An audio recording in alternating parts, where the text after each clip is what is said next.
Hello नमस्कार दोस्तों, स्वागत है आप सभी का हमारे YouTube channel lucky education nursing पर। दोस्तों आज हम बात करेंगे स्टोमेटाइटिस के बारे में। सबसे पहले आपको ये पता होना चाहिए कि सिस्टम है कौन से सिस्टम का या डिसऑर्डर किसका है। तो आपने पढ़ा होगा अपना जो जीआई डिसऑर्डर जीआई सिस्टम है, गैस्ट्रो इंटेस्टाइनल सिस्टम, ठीक है, उसका एक डिसऑर्डर है। जीआई डिसऑर्डर हमने स्टार्ट किए हैं जिसमें आपका सबसे पहला है स्टोमेटाइटिस, ठीक है।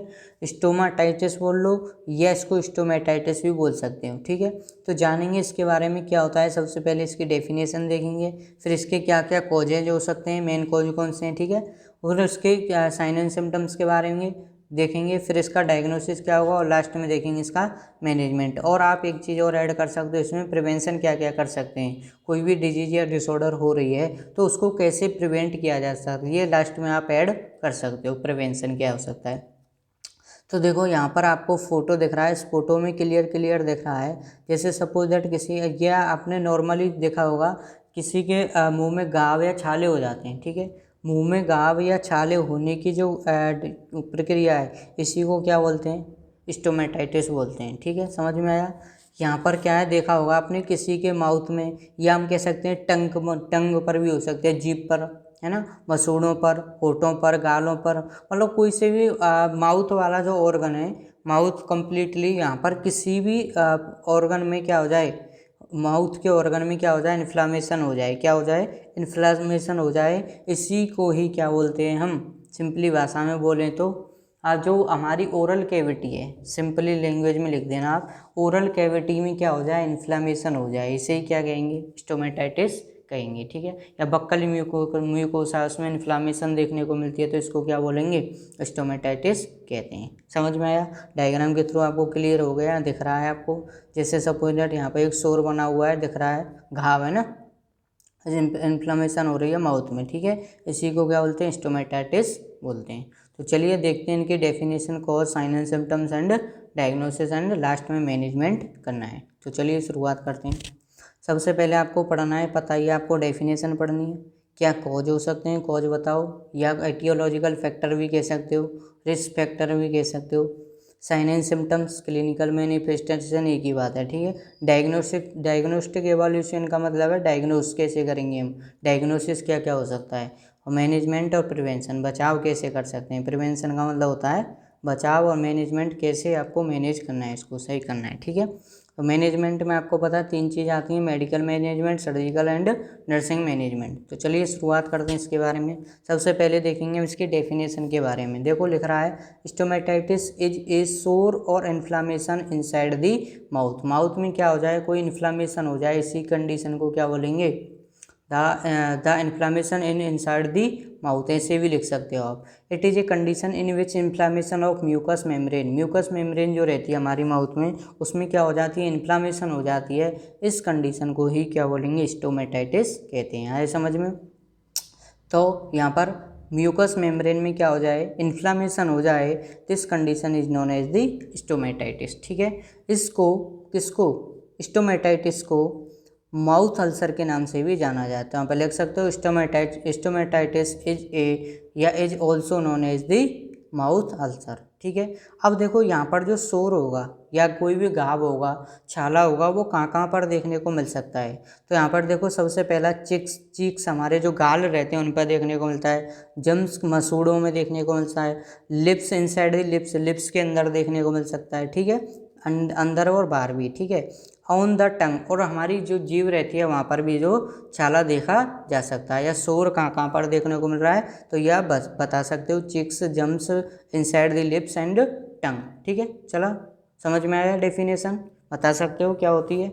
उसके बाद आपको देखना है, देखो यहाँ पर डायग्राम में दिखा रखा है, यहाँ पर देखो लिप्स पर क्या हो रहा है, एक शोर हो रहा है या इन्फ्लामेशन हो रही है, ठीक है।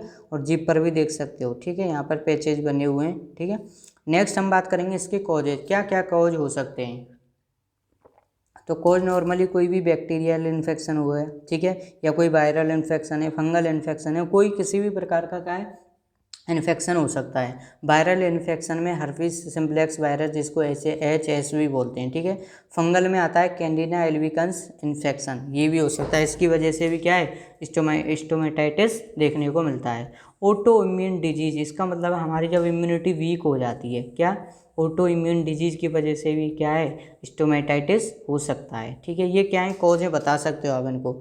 ऑटो इम्यून डिजीज आपको पता है, जो हमारा इम्यून सिस्टम है वो क्या करे, हमारी खुद की जो हेल्दी सेल्स हैं उनको ही क्या करने लग जाता है, खाने लग जाता है। तो इस डिजीज़ को बोलते हैं ऑटो इम्यून डिजीज। ऑटो मतलब खुद के द्वारा, इम्यूनिटी जो रहती है हमारी, तो इम्यूनिटी सिस्टम जो है हमारा खुद की ही सेल्स को क्या करने लग जाए, खाने लग जाए, तो इसको क्या बोलेंगे, ऑटोइम्यून डिजीज। या वीक इम्यूनिटी हो जाए तब भी क्या होगा, स्टोमेटाइटिस। HIV एड्स से भी हो सकता है। ठीक है, deficiency of vitamin B12 and folic acid, iron, zinc, इनकी वजह से भी क्या है, स्टोमेटाइटिस हो सकता है। Dry tissue from breathing mouth through mouth, जब हम क्या करें, कभी कभी जब हम नाक से सांस नहीं लेते, मुंह से सांस लेते हैं, तो मुंह से सांस लेते हैं तो टिश्यू जो होते हैं क्या हो जाते हैं, सूख जाते हैं। देखना, मुंह से सांस लेके देखो, एकदम मुंह अंदर से ऐसा लगेगा बिल्कुल सूख गया, लिक्विड बिल्कुल खत्म सा हो जाता है। ठीक है, तो इससे भी क्या हो सकता है, स्टोमेटाइटिस हो सकता है। या कोई भी सोर माउथ के अंदर देखने को मिल सकता है। Small injury due to denters, इसकी वजह से भी क्या है, स्टोमेटाइटिस देखना। और एक है सीलियक डिजीज। सीलियक डिजीज आपको पता होगा, यहाँ पर लिख रहा है abnormal immune system reaction to the protein gluten.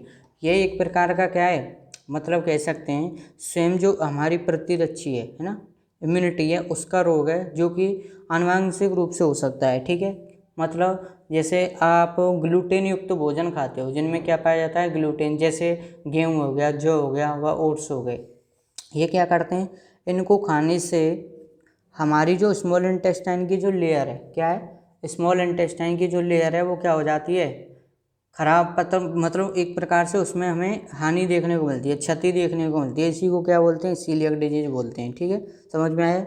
ये आप कुछ मेन पॉइंट्स हैं यहाँ पर, कॉजें जो हैं बता सकते हो। बैक्टीरियल हो गया, कम से कम 4-5 तो आपको बताने हैं, मैंने बहुत सारे आपके लिए पॉइंट बता दिए, आप इनमें से कोई सा भी लिख सकते हो। मेन ये तो लिखनी है आपको, bacterial, viral, fungal, autoimmune disease, HIV AIDS, ये तो लिखने ही लिखने हैं। ठीक है, तो कॉजेज समझ में आए। नेक्स्ट आगे बढ़ते हैं, फिर देखते हैं साइन एंड सिम्टम्स कि जो स्टोमेटाइटिस है, इसके क्या क्या साइन एंड सिम्टम्स देखने को हमें मिलते हैं। साइन एंड सिम्टम्स कह लो, या इन्हीं को बोलते हैं क्लिनिकल मैनिफेस्टेशन। क्या बोलते हैं, क्लिनिकल मैनिफेस्टेशन।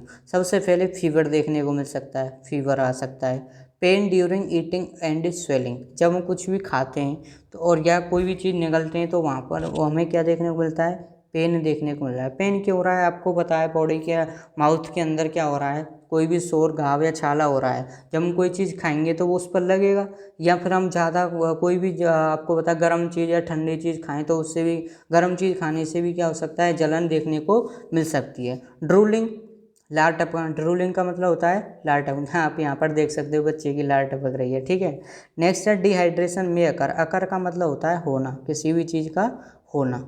तो यहाँ पर बता सकते हो डिहाइड्रेशन हो सकता है, पानी की कमी है, उससे भी क्या हो सकता है, स्टोमेटाइटिस हो। सोलन जम्स मसूड़े जो रहते हैं उनमें क्या आ जाती है, सूजे हुए दिखाई देते हैं, सूजन आ जाती है। ये भी क्या है, एक इसका साइन एंड सिम्टम्स है। और लास्ट देखो ब्लिस्टर फॉर्मेशन, मतलब फफोले बनना। देख रहे हैं यहाँ पर, देखो फफोले बन जाते हैं, किसमें, हमारे माउथ में जो ओरल कैविटी, उसमें फफोले, ब्लिस्टर्स का क्या हो जाता है, फॉर्मेशन हो जाता है। ये मेन साइन सिम्टम्स से आप बता सकते हो। जी बिल्कुल लिख दिया है सबका। ड्रोलिंग का मतलब पता होना चाहिए आपको, क्या होता है, लार टपकना। ठीक है, देख सकते हो। और ब्लड, उसके बाद ब्लिस्टर फॉर्मेशन कैसे होता है, ये आप यहाँ पर देख सकते हो डायग्राम के थ्रू। समझ में आया, बिल्कुल ईजी है, कोई दिक्कत नहीं। नेक्स्ट आगे बढ़ते हैं, अब देखते हैं हम इसके डायग्नोस्टिक एवोल्यूशन। नॉर्मली इसके कोई डायग्नोस्टिक एवोल्यूशन नहीं है, फिजिकली हमें देखने पर, physical examination by sign and symptom से ही हमें पता चल जाता है कि इसका ये क्या है, ओरल जो कैविटी है हमारी, उसमें क्या है, फॉर्मे जो सोर या इन्फ्लामेशन हो जाती है वो हमें नॉर्मली दिखाई देती है। तो इसका कोई डायग्नोस्टिक एवोल्यूशन नहीं है, सिंपली लिख सकते हैं इसका जो physical examination by sign and symptoms, एक लाइन आप इसमें ऐड कर सकते हो। नेक्स्ट हम बात करेंगे इसका मेडिकल मैनेजमेंट क्या हो सकता है। मेडिकल मैनेजमेंट में आपको सबसे पहले एंटीवायरल ड्रग्स लेनी है, जिसमें आती है acyclovir to treat viral infection. Viral की वजह से, वायरल मतलब कौन सा अभी बताया था, HSV, हर्पीस सिम्प्लेक्स वायरस, या HSV1 भी कह सकते हो। उसको ट्रीट करने के लिए हम मेडिसिन ले सकते हैं acyclovir to treat viral infection. Next analgesic drugs, analgesic drugs जैसे कि एसिटामिनोफेन, ठीक है, for reduce pain. Analgesic drugs क्या करती हैं, पेन को कम करने का काम करते हैं। तो अगर हमारे माउथ में क्या हो रहा है, पेन हो रहा है, या ओरल कैविटी में किसकी वजह से, कोई भी घाव या छाले की वजह से क्या पेन हो रहा है, तो आप वहाँ पर एनाल्जेसिक ड्रग्स का यूज कर सकते हो। न कि कोई भी क्रीम वगैरह यूज करते हो, बेंजोकेनाइन, ठीक है, ये आपको दिखा रखी है, ये रही है ना, ये भी आप यूज कर सकते हो। H2 ब्लॉकर्स का यूज कर सकते हैं, ठीक है, करके बतानी है क्या होती हैं H2 ब्लॉकर्स ड्रग्स, ठीक है। नेक्स्ट है H2 ब्लॉकर्स के बाद एंटीबायोटिक्स ले सकते हो। एंटीबायोटिक्स का काम क्या है, इन्फेक्शन को रोकने का, और कुछ एनेस्थेटिक ड्रग्स भी आप ले सकते हो, ठीक है। तो ये हुआ इसका मेडिकल मीनिंग, कम से कम 2 या 3 तो आपको लिखने ही लिखने हैं। एंटीवायरल ड्रग्स ले सकते हो, एनाल्जेसिक ड्रग्स ले सकते हो, एंटीबायोटिक ले सकते हो, ये मेन पॉइंट आप बता। H2 ब्लॉकर, कोई भी क्रीम वगैरह लगा सकते हो, जो सोर हो रहे हैं या घाव या छाले उन पर क्या लगा, क्रीम लगा सकते हैं, ठीक है। क्यों, क्योंकि आपको खाने पीने में दिक्कत आएगी, ठीक है। तो ये हुआ इसका मेडिकल मैनेजमेंट, समझ में आया। अब नेक्स्ट हम बात करेंगे इसके नर्सिंग मैनेजमेंट क्या क्या हो सकते हैं, ठीक है। तो नर्सिंग मैनेजमेंट में सबसे पहले देखो क्या है, we should provide the oral hygiene. सबसे पहले क्या है, आपको माउथ की क्या है, प्रॉपर हाइजीन, स्वच्छता करनी है with soothing solution to the patient, ठीक है। नेक्स्ट है advise the patient to take soft bland diet, मतलब आपको खाना खाना है, कैसी डाइट होनी चाहिए, एकदम सॉफ्ट। ज़्यादा हार्ड खाओगे तो जो घाव हैं, छाले हैं, सोर हैं, वो क्या हो जाएंगे, छिल सकते हैं, जिनसे क्या होगी, बहुत ज़्यादा पेन होगा, जलन होगी, इन्फ्लामेशन देखने को मिलेगी, ठीक है, रेडनेस होगी, ठीक है, ये सब बता सकते हो आप, ठीक है। एडवाइस करनी है कैसी डाइट लेनी है, बिल्कुल सॉफ्ट, मतलब लिक्विड फॉर्म में लेनी है, ज़्यादा सॉलिड डाइट का यूज नहीं करना है। नेक्स्ट है vitamin supplementation should be given, vitamin से दे सकते हो आप। Apply glycerine on the ulcer, जो घाव या अल्सर हो रही है उस पर क्या लगा सकते हो, ग्लिसरीन ट्यूब आता है, ऐसे देख सकते हो, ठीक है। ग्लिसरीन लगाने से क्या होगा, उसमें थोड़ी सी हमें दिक्कत नहीं आएगी, रिलीफ मिलेगा, ठीक है। नेक्स्ट है advise the patient to avoid contact of mouth with chemicals, कोई भी ड्रग्स वगैरह लें या केमिकल्स के कांटेक्ट में नहीं आने देना है, क्योंकि उससे क्या होगा, और ज़्यादा प्रॉब्लम बढ़ सकती है। नेक्स्ट है avoid the use of irritant. Irritant क्या होते हैं, मतलब जैसे हमने कोई भी चीज़ खाई, ज़्यादा स्पाइसी फूड खा लिया या कोल्ड ड्रिंक वगैरह पी ली, उनसे क्या होगा, वो और ज़्यादा क्या हो जाएंगे, इरीटेट हो जाएंगे, और ज़्यादा जलन होगी अगर आप इनका यूज करोगे तो, है ना, और ज़्यादा प्रॉब्लम मतलब बढ़ सकती है। नेक्स्ट है nurse should instruct to complete restriction of alcohol, smoking and tobacco. अगर कोई पेशेंट है वो अल्कोहल का से यूज करता है, ठीक है, स्मोकिंग करता है, टमाको यूज करता है, तम्बाकू खाता है, तो उनको क्या है, कम्प्लीटली रेस्ट्रिक्ट करना है, मना करनी है कि आपको ये बिल्कुल नहीं खानी है, अगर इससे खाओगे तो क्या है, ज़्यादा प्रॉब्लम्स आपको हो सकती है। तो ये हम क्या कर सकते हैं, एज ए नर्स उसको क्या है, इंस्ट्रक्ट कर सकते हैं, निर्देश दे सकते हैं, ठीक है, बता सकते हैं उसको कि इन चीज़ों का यूज नहीं करना है आपको, ठीक है। तो समझ में आया। नेक्स्ट आप देखेंगे हम इसके प्रिवेंशन क्या क्या कर सकते हैं। अगर आपको बिल्कुल अपने माउथ को हेल्दी रखना है तो उसके लिए क्या क्या प्रिवेंशन कर सकते हो। Using a antiseptic and non alcoholic mouth wash, antiseptic मतलब और नॉन एल्कोहलिक माउथ को क्या करना है, माउथ वॉश जो होते हैं उनका यूज करना है। Treating chronic dry mouth, mouth में कोई प्रॉब्लम है वो पुरानी, उसको क्या करना है, ट्रीट करना है। Should do dental care, daily क्या करनी है आपको, डेंटल दांतों की क्या करनी है, केयर करनी है, ठीक है। यूज ए सॉफ्ट टूथ ब्रश, जो हम ब्रश यूज करते हैं वो कैसी होनी चाहिए, बिल्कुल सॉफ्ट होनी चाहिए। और सबसे देखो maintain proper nutrition and hydration, proper मात्रा में न्यूट्रिएंट्स का क्या करना है, आपको लेना है, फूड खा रहे हैं वो प्रॉपर न्यूट्रिएंट्स उसमें पाए जाने चाहिए, जैसे ठीक है कार्बोहाइड्रेट, प्रोटीन फैट वगैरह, ठीक है। और हाइड्रेशन मतलब ज़्यादा से ज़्यादा क्या करना है, पानी पीना है, जिससे क्या होगा, इससे हम क्या कर सकते हैं, प्रिवेंट कर सकते हैं। तो ये हुआ आपका टॉपिक कंप्लीट, ठीक है। टॉपिक कैसा लगा आपको कमेंट करके ज़रूर बताना है आपको, ठीक है। आप और इन टॉपिक्स को सीधे जो भी हैं डेफिनेशन, कॉजेज वगैरह, साइन एंड सिम्टम्स, हमको क्या है अपनी कॉपी में नोट कर सकते हो। कंप्लीट टॉपिक हमारा हो चुका है, ठीक है। कमेंट करके वीडियो को ज़रूर बताएं कैसे लगी। और हाँ, हमारा जो चैनल है यूट्यूब चैनल लक्की एजुकेशन नर्सिंग, उसको आप सब्सक्राइब कर सकते हो ताकि आपका बेनिफिट हो सके, और अपने दोस्तों को ज़रूर शेयर करें। तो मिलते हैं नेक्स्ट वीडियो में, तब तक के लिए धन्यवाद।